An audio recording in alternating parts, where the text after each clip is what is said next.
नमस्कार दोस्तों, स्वागत है आप सभी का MNGK GS पॉइंट में। दोस्तों, आज के इस वीडियो में हम लेके आए हैं लुसेंट किताब का निचोड़ बायोलॉजी के दोस्तों कुछ इम्पोर्टेंट प्रश्न को आज के इस वीडियो में डिस्कस करने वाले हैं, जो साथ ही एग्जाम के दृष्टिकोण से बहुत ही यूजफुल रहने वाला है आज का यह क्लास। तो साथ ही आज के इस वीडियो को पूरा ज़रूर देखिएगा। इसमें साथ ही बायोलॉजी के कुछ इम्पोर्टेंट प्रश्न उस प्रकार के मिलेंगे जो प्रश्न एग्जाम में आने की संभावना है। तो चलिए दोस्तों, आज के इस वीडियो को हम शुरू करते हैं। देखिए साथी, पहला प्रश्न कहता है जीव विज्ञान का जनक किसे कहा जाता है। दोस्तों, जीव विज्ञान का जनक किसे कहा जाता है? तो अरस्तु साहब को साथी जीव विज्ञान का जनक कहा जाता है। अगर दोस्तों बात किया जाए अरस्तु का, तो इन्हें जंतु विज्ञान का भी जनक बोला जाता है। जीव विज्ञान का जनक दोस्तों इन्हीं को बोला जाता है। और जीव विज्ञान को साथी दो भागों में बांटा गया है। एक होता है जंतु विज्ञान, दूसरा होता है पादप विज्ञान, जिसमें दोस्तों जंतु विज्ञान का पिता बोला जाता है अरस्तु को, और पादप विज्ञान का पिता बोला जाता है थियोफ्रेस्टस को। अगर साथी लेमार्क का बात किया जाए, तो लेमार्क और ट्रीवेरिनस ने दोनों मिलकर साथी जीव विज्ञान शब्द दिया 1801 ईस्वी में। लेमार्क साहब और ट्रेविनस साहब दोनों मिल के साथी जीव विज्ञान शब्द दिया 1801 ईस्वी में। अगर दोस्तों लेवोसियर का बात किया जाए, तो इसे केमिस्ट्री का जनक बोला जाता है। अगर दोस्तों केमिस्ट्री का जनक पूछा जाए आपसे, तो आप बोल सकते हैं, क्या बोल सकते हैं? तो लेवोसियर बोल सकते हैं, या इन्हीं को दोस्तों लेवोजियर बोला जाता है। रॉबर्ट हुक का बात किया जाए साथी, तो इसे कोशिका का जनक बोला जाता है। कोशिका का खोज दोस्तों रॉबर्ट हुक ने किया था 1665 ईस्वी में। और दोस्तों कोशिका का खोज रॉबर्ट हुक ने जिस कोशिका का खोज किया वह कोशिका मृत कोशिका थी। जीवित कोशिका का खोज साथी लुवेनहक के द्वारा किया गया। अगला प्रश्न देखिए साथी, अगला प्रश्न ये रहा आपके सामने। प्रश्न का था साइटोलॉजी कहलाता है। साइटोलॉजी में दोस्तों किसका अध्ययन किया जाता है? तो साइटोलॉजी साथी कोशिकाओं का अध्ययन है। ऑप्शन साथी सी इस प्रश्न का उत्तर चला जाएगा। कोशिकाओं का अध्ययन कहलाता है अगर साइटोलॉजी का बात किया जाए तो। नेक्स्ट क्वेश्चन कहता है लाल रक्त कणिकाओं, जिनको दोस्तों आरबीसी कहा जाता है, कहता है का निर्माण हमारे शरीर में कहाँ पर होता है? इनका निर्माण दोस्तों हमारे शरीर में कहाँ पर होता है? यकृत, पलिहा, हृदय और अस्थि मज्जा दिया गया है। तो इसका निर्माण होता है लाल अस्थि मज्जा में। तो अस्थि मज्जा ऑप्शन डी में दिया गया है। दोस्तों आरबीसी, जिनको रेड ब्लड कार्पल्स बोला जाता है, इनका अगर जीवन काल आपसे पूछा जाए तो आप बोल सकते हैं 120 दिन दोस्तों इसका जीवन काल होता है। इनका अन्य नाम होता है इरिथ्रोसाइट्स, याद रखिए इसका अन्य नाम होता है दोस्तों। इसका निर्माण होता है लाल रक्त कोशिका में। आरबीसी का कब्रिस्तान किसे कहा जाता है? तो पलिहा दोस्तों, पलिहा को और तिल्ली भी बोला जाता है। तो पलिहा या तिल्ली को आरबीसी का कब्रिस्तान कहा जाता है। अगर साथी यकृत का बात किया जाए, तो यकृत मानव शरीर की सबसे बड़ी ग्रंथि होती है। इसका वजन 1.5 kg होता है और इसका अध्ययन हेपेटोलॉजी कहलाता है। क्या कहलाता है? हेपेटोलॉजी कहलाता है। अगर दोस्तों हृदय का बात किया जाए, तो ईसीजी साथी किससे संबंधित है? तो हृदय से संबंधित है। इतने बात दोस्तों याद रखिएगा। देखिए नेक्स्ट प्रश्न कहता है राइबोसोम निम्नलिखित में से क्या कार्य करता है? राइबोसोम को दोस्तों प्रोटीन का फैक्ट्री बोला जाता है। अगर साथी आपसे प्रोटीन का फैक्ट्री पूछा जाए तो राइबोसोम को बोलिएगा। कहता है प्रोटीन संश्लेषण, प्रकाश संश्लेषण, वसा संश्लेषण और अवशोषण, इसका कार्य साथी पूछा जा रहा है। तो प्रोटीन संश्लेषण हो जाएगा इसका कार्य। प्रकाश संश्लेषण की क्रिया साथी दिन में होता है, याद रखिएगा प्रकाश संश्लेषण की क्रिया। नेक्स्ट क्वेश्चन दोस्तों ये रहा। क्वेश्चन कहता है आहार नली में अंगों द्वारा स्रावित कौन सा रस वसा के पाचन में महत्वपूर्ण भूमिका निभाता है? कौन रस दोस्तों वसा के पाचन में महत्वपूर्ण भूमिका निभाता है? तो इसका उत्तर हो जाएगा ऑप्शन सी, पीत रस, अग्नाशयी रस हो जाएगा। ऑप्शन दोस्तों सी के साथ इस प्रश्न का उत्तर चला जाएगा। नेक्स्ट क्वेश्चन कर लेते हैं। देखिए नेक्स्ट क्वेश्चन कहता है शरीर की सबसे बड़ी ग्रंथि कौन है? दोस्तों मानव शरीर की सबसे बड़ी ग्रंथि पूछा जा रहा है यकृत, अमाशय, लार ग्रंथि और थायराइड दिया गया है, तो साथ ही इसका उत्तर हो जाएगा यकृत। इन्हीं को दोस्तों लीवर बोला जाता है, या इन्हीं को आप बोल सकते हैं जिगर। अगर साथी जिगर बोले, लीवर बोले या यकृत बोले, एक ही बात है। तो मानव शरीर की सबसे बड़ी ग्रंथि है यकृत। अगर दोस्तों पूछा जाए मानव शरीर की सबसे बड़ी अंतःस्रावी ग्रंथि अगर पूछा जाए तो थायराइड होगा। यह ग्रंथि दोस्तों गले में पाई जाती है, गले में यह ग्रंथि पाई जाती है, याद रखिएगा। अगर मानव शरीर की दूसरी सबसे बड़ी ग्रंथि पूछा जाए तो अग्नाशय आप बोल सकते हैं। नेक्स्ट क्वेश्चन कर लेते हैं। देखिए दोस्तों, नेक्स्ट क्वेश्चन कहता है मनुष्य में ऐच्छिक गतियों का नियंत्रण कहता किसके द्वारा होता है, किसके द्वारा होता है, तो यह होता है सेरिब्रम के द्वारा। सेरिब्रम दोस्तों ऑप्शन सी में दिया गया है, तो ऑप्शन सी दोस्तों इस प्रश्न का सही उत्तर चला जाएगा। अगला प्रश्न कहता है शरीर का तापक्रम कहता कहाँ नियंत्रित होता है। दोस्तों शरीर का तापक्रम कहाँ नियंत्रित होता है, 4 विकल्प साथी आपके सामने है, तो हाइपोथैलेमस हो जाएगा।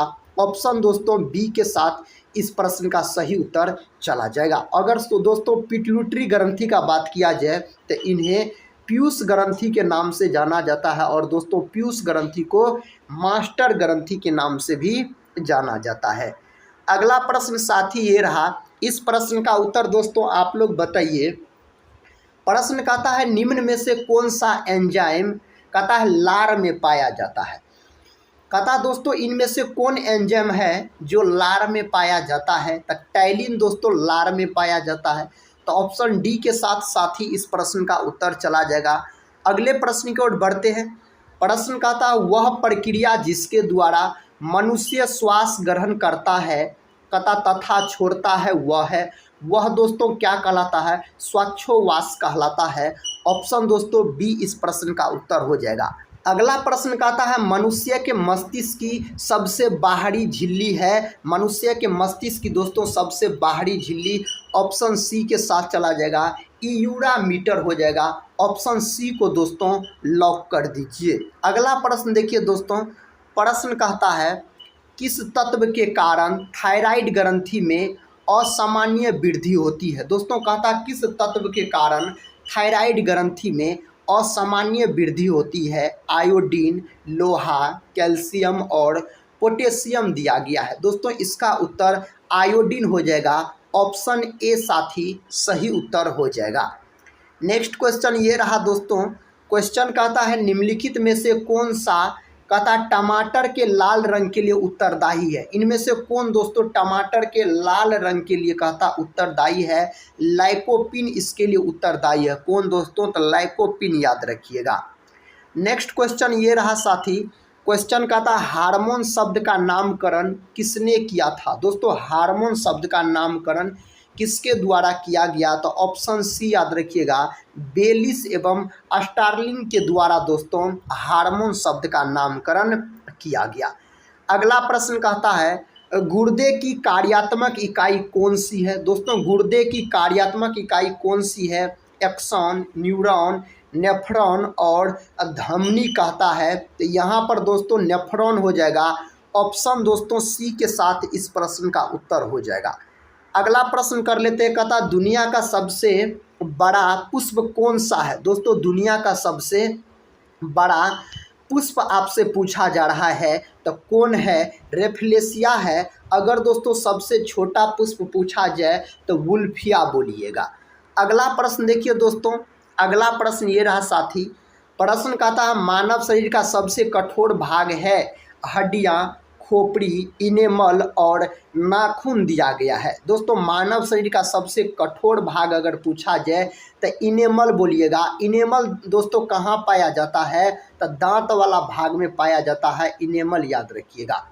अगले प्रश्न की ओर बढ़ते हैं। अगला प्रश्न साथी ये रहा, प्रश्न कहता है मानव शरीर में एड्रीनल ग्रंथि कहाँ स्थित होती है। दोस्तों एड्रीनल ग्रंथि का बात हो रहा है, कहता है मानव शरीर में एड्रीनल ग्रंथि जो है वह कहाँ स्थित होती है, तो वृक्क के ऊपरी भाग पर स्थित होती है एड्रीनल ग्रंथि। इन्हीं को दोस्तों अधिवृक्क ग्रंथि के नाम से जाना जाता है। यह ग्रंथि दोस्तों याद रखिएगा, इसकी संख्या अगर पूछा जाए तो 2 बोलिएगा। दोनों वृक्क के ऊपर में यह ग्रंथि स्थित होता है। अगला प्रश्न कहता है टेस्टोस्टेरोन हार्मोन कहाँ से स्रावित होता है? अंडाशय, वृषण, यकृत और मस्तिष्क दिया गया है। दोस्तों इसका उत्तर वृषण हो जाएगा। साथ ही याद रखिएगा टेस्टोस्टेरोन हार्मोन यह नरलिंग हार्मोन है। क्या है साथी? नरलिंग हार्मोन है।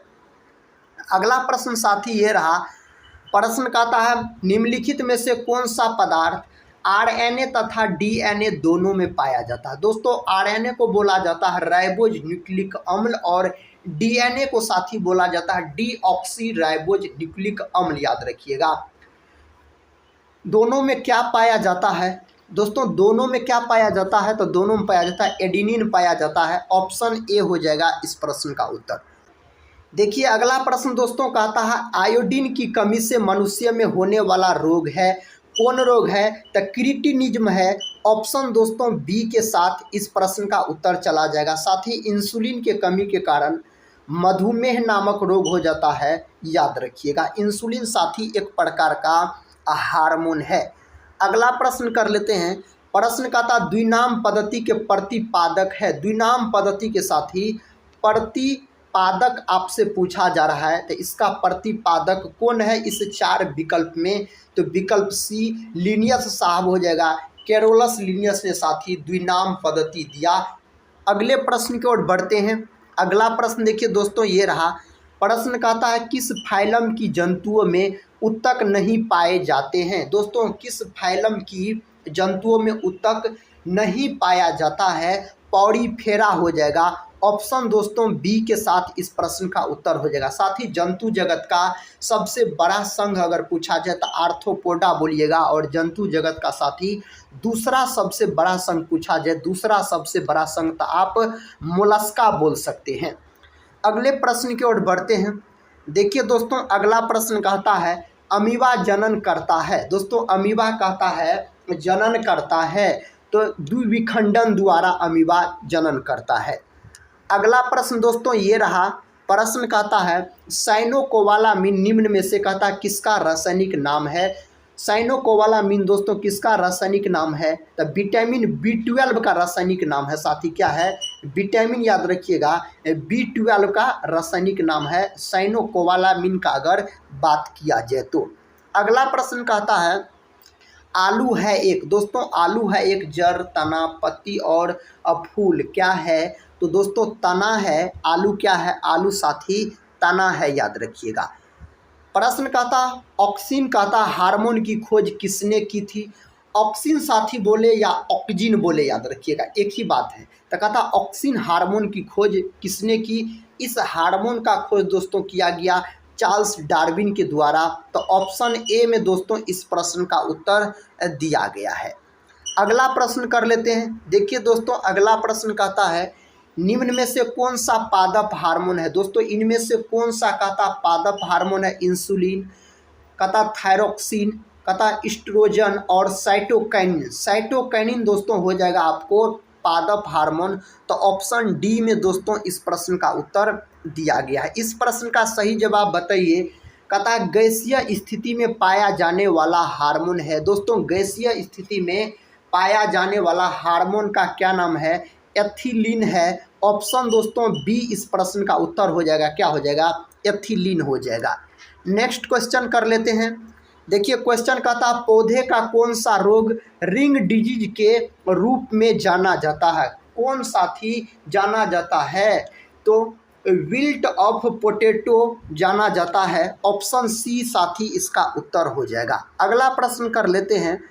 प्रश्न कहता है निम्न में से पुंकेसर का भाग नहीं है। दोस्तों इनमें से कौन पुंकेसर का भाग नहीं है? कौन नहीं है साथी? कहता तंतु, परागकोश, कनेक्टिव और अंडाशय दिया गया है। तो साथी अंडाशय इसका भाग नहीं है पुंकेसर का, यह जयांग का भाग है। तो ऑप्शन डी इस प्रश्न का उत्तर चला जाएगा। देखिए अगला प्रश्न कहता है एक हाइड्रोफाइट होता है। दोस्तों एक कहता है हाइड्रोफाइट होता है, एक जलीय पादप होता है। ऑप्शन ए में दोस्तों इस प्रश्न का उत्तर दिया गया है। इस प्रश्न का सही जवाब बताइए। कहता वर्तमान अनुवांशिक विज्ञान का जनक कौन है? तो अनुवांशिक विज्ञान का दोस्तों जनक पूछा जा रहा है तो ग्रेगर जॉन मेंडल हो जाएगा। मेंडल साहब ने दोस्तों अपना प्रयोग मटर के पौधा पर किया था, याद रखिएगा। अगले प्रश्न की ओर बढ़ते हैं। देखिए दोस्तों, अगला प्रश्न ये रहा साथी। प्रश्न कहता है मनुष्य के लिंग का निर्धारण होता है। मनुष्य के लिंग का निर्धारण दोस्तों कहता है होता है तो लिंग गुणसूत्र जो पिता के स्थानांतरण होते हैं, साथी ऑप्शन ए में दिया गया है इस प्रश्न का उत्तर। नेक्स्ट क्वेश्चन कहता है गुणसूत्र का कौन सा युग्म में बच्चों के लिंग निर्धारण में सक्षम है। कौन है दोस्तों इनमें से? तो इनमें से ऑप्शन सी है, XY हो जाएगा इस प्रश्न का उत्तर। अगला प्रश्न दोस्तों ये रहा। प्रश्न कहता है किस हार्मोन को प्रेगनेंसी हार्मोन भी कहते हैं। कौन हार्मोन को दोस्तों बोला जाता है? मिलेटोनिन हार्मोन को बोला जाता है। तो ऑप्शन दोस्तों बी हो जाएगा इस प्रश्न का सही जवाब। अगला क्वेश्चन ये रहा साथी। क्वेश्चन कहता प्रमुख मानव नरे लिंग हार्मोन है। नर लिंग हार्मोन इनमें से दोस्तों पूछा जा रहा है, अब कौन है? तो ऑप्शन सी है, टेस्टोस्टेरोन साथी है। अगले प्रश्न की ओर बढ़ते हैं दोस्तों। देखिए अगला प्रश्न कहता है मानव शरीर में ऑक्सीजन का परिवहन किसके माध्यम से किया जाता है। दोस्तों मानव शरीर में ऑक्सीजन का परिवहन किसके माध्यम से किया जाता है? तो दोस्तों किया जाता है यह किसके माध्यम से? हीमोग्लोबिन के माध्यम से किया जाता है। हीमोग्लोबिन में कौन धातु पाया जाता है? तो लोहा धातु दोस्तों हीमोग्लोबिन में पाया जाता है। अगला प्रश्न देखिए। प्रश्न कहता है अर्धसूत्री विभाजन किस प्रकार की कोशिकाओं में होता है। दोस्तों अर्धसूत्री विभाजन कहता है किस प्रकार की कोशिकाओं में होता है? कायिक, लैंगिक, जनन और सभी दिया गया है। दोस्तों सभी दिया गया है तो ऑप्शन हो जाएगा सी, जनन कोशिका हो जाएगा। क्या हो जाएगा साथी? जनन कोशिका हो जाएगा। प्रश्न कहता है जैव कोशिका का कौन सा भाग कहता पावर हाउस कहलाता है। कौन कहलाता दोस्तों? कोशिका का पावर हाउस इनमें से कौन कहलाता है? तो माइटोकॉन्ड्रिया को दोस्तों कोशिका का पावर हाउस के नाम से जाना जाता है। अगले प्रश्न की ओर बढ़ते हैं। अगला प्रश्न कहता है कोशिका की खोज किसने की थी। दोस्तों कोशिका का खोज रॉबर्ट हुक ने किया था। कब किया था दोस्तों? तो 1665 ईस्वी में किया था। और साथ ही रॉबर्ट हुक ने जिस कोशिका का खोज किया था वह मृत कोशिका थी। नेक्स्ट क्वेश्चन ये रहा। क्वेश्चन कहता है लिगामेंट एक रचना है जो जोड़ती है। दोस्तों लिगामेंट एक रचना है जो कहता है जोड़ता है। किसको किससे दोस्तों जोड़ने का काम करता है? अस्थि को अस्थि से जोड़ने का काम करता है लिगामेंट, याद रखिएगा। अगले प्रश्न की ओर बढ़ते हैं। अगला प्रश्न दोस्तों कहता है उत्तक का अध्ययन किया जाता है। दोस्तों उत्तक का अध्ययन किसके अंतर्गत किया जाता है? हिस्टोलॉजी में दोस्तों उत्तक का अध्ययन किया जाता है। कोशिकाओं के समूह को उत्तक कहा जाता है। अगला प्रश्न देखिए साथी। प्रश्न का था मनुष्य की खोपड़ी में कुल कितनी अस्थियां होती है। दोस्तों मनुष्य के खोपड़ी में कुल कितनी अस्थियां होती है? इस चार विकल्प में से सही उत्तर ऑप्शन ए के साथ चला जाएगा। नेक्स्ट क्वेश्चन देखिए दोस्तों। क्वेश्चन कहता है मनुष्य का औसत कहता रक्तचाप होता है। कितना होता है दोस्तों? तो 120/80 mmHg होता है। तो 50 नंबर का क्वेश्चन का आंसर दोस्तों ऑप्शन डी हो जाएगा।